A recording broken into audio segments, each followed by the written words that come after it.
اعوذ باللہ من الشیطان الرجیم بسم اللہ الرحمن الرحیم۔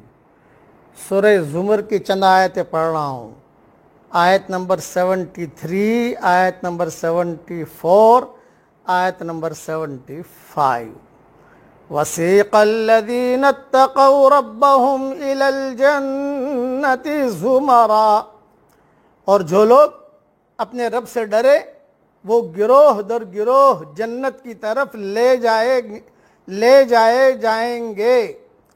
حَتَّى إِذَا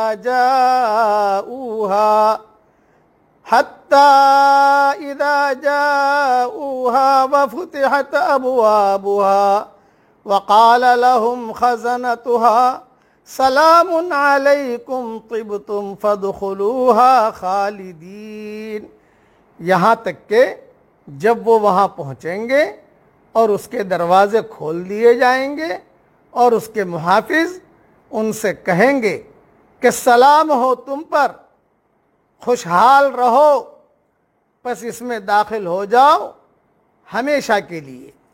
وَقَالُوا الْحَمْدُ لِلَّهِ الَّذِي صَدَقَنَا وَعْدَهُ، اور وہ کہیں گے کہ شکر ہے اللہ کا، کہ اس اللہ کا جس نے ہمارے ساتھ اپنا وعدہ سچ کر دکھایا۔ وَأَوْرَثَنَا الْأَرْضَ نَتَبَوَّأُ مِنَ الْجَنَّةِ حَيْثُ نَشَاءُ، اور ہم کو اس زمین کا وارث بنا دیا، ہم جنت میں جہاں چاہے مقام کریں۔ فَنِعْمَ أَجْرُ الْعَامِلِينَ، پس کیا خوب بدلہ ہے عمل کرنے والوں کا۔ وَتَرَى الْمَلَائِكَةَ حَافِّينَ مِنْ حَوْلِ الْعَرْشِ، اور آپ فرشتوں کو دیکھو گے کہ عرش کے گرد حلقہ بنائے ہوئے اپنے رب کی۔ وَتَرَى الْمَلَائِكَةَ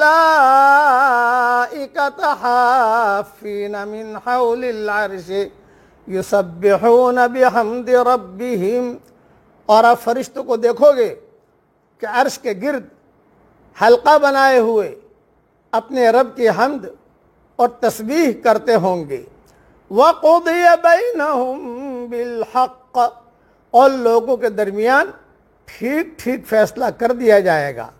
وَقِيلَ الْحَمْدُ لِلَّهِ رَبِّ الْعَالَمِينَ، اور کہا جائے گا کہ تمام تعریف ہے اللہ رب العالمین کے لیے ہیں۔ جنت میں جانے والے وہ لوگ ہیں جن میں تقوی کی صفت پائی جاتی ہے۔ جب آدمی خدا کی بڑائی کو اس طرح پائے کہ اس کے اندر سے اپنی بڑائی کا احساس ختم ہو جائے تو اس کا قدرتی نتیجہ یہ ہوتا ہے کہ وہ خدا سے ڈرنے لگتا ہے۔ اپنے عجز اور خدا کی قدرت کا احساس اس کو اندیشہ ناک بنا دیتا ہے۔ وہ خدا کے معاملے میں حد درجہ محتاط ہو جاتا ہے۔ اس کو ہر وقت یہ کھٹکا لگا رہتا ہے کہ آخرت میں اس کا خدا اس کے ساتھ کیا معاملہ فرمائے گا۔ جن لوگوں نے دنیا میں اس طرح خوف کیا وہی آخرت کی بے خوف زندگی کے وارث قرار دیے جائیں گے۔ اہل جنت کے ساتھ آخرت میں وہ معاملہ کیا جائے گا جو دنیا میں شاہی مہمانوں کے ساتھ کیا جاتا ہے۔ ان کو کمال اعزاز و اکرام کے ساتھ ان کی قیام گاہوں کی طرف لے جایا جائے گا۔ جب وہ جنت کو اپنی آنکھوں سے دیکھیں گے تو بے اختیار ان کی زبان پر حمد اور شکر کے کلمات جاری ہو جائیں گے۔ جنت میں ان کے لیے نہ صرف اعلیٰ قیام گاہیں ہوں گی بلکہ وہاں سیر اور ملاقات کے لیے آنے جانے پر کوئی روک نہ ہوگی۔ سفر اور مواصلات کے اعلیٰ ترین سہولتیں وافر مقدار میں حاصل ہوں گی۔ حمد کی مستحق صرف ایک اللہ کی ذات ہے، مگر موجودہ امتحان کی دنیا میں اس کا ظہور نہیں ہوتا۔ آخرت میں حمد الہی کے کامل ظہور کا دن ہوگا۔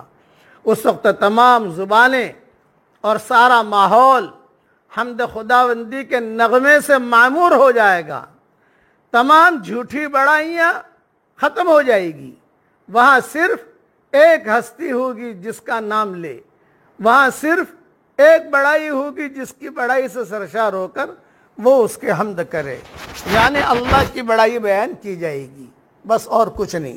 اللہ تعالیٰ سے دعا کرتا ہوں کہ اللہ تعالیٰ ہم سب کو جنتوں میں داخل فرمائے، اور جنتوں کی تفصیل تو بہت ہے، لیکن بس اللہ تعالیٰ ہمیں داخل فرما دے۔ آمین۔ وآخر دعوانا ان الحمد للہ رب العالمین۔